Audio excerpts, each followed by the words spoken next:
Thanks to this, my brother-in-law stopped smoking and lost 7 kilos in 1 week. Have you ever wondered, when did you start smoking? What is the reason you smoke? Do you smoke alone, or are you a social smoker? How many cigars do you consume daily?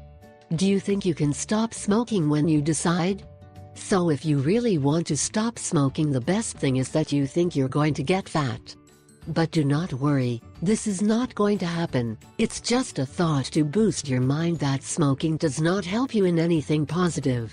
For this evil, we have an herb which, together with our will help us to achieve it, and without side effects.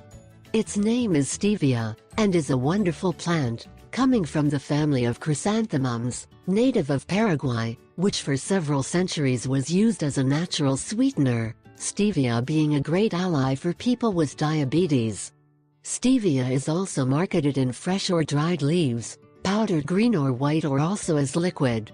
Also, if you have a garden, you can cultivate them, as they do not need much attention or special care.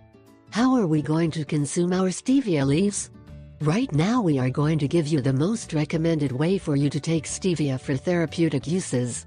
Remember that the leaves must be adult plants. This means with leaves of good size and that are not very new. For this we should only eat between 3 to 4 leaves in the morning and 3 to 4 leaves in the afternoon, especially in those hours that you usually smoke. In any case, if you exceed 8 sheets per day, you will not have to worry about overdosing, because there is no risk. Therefore you should not be afraid. I am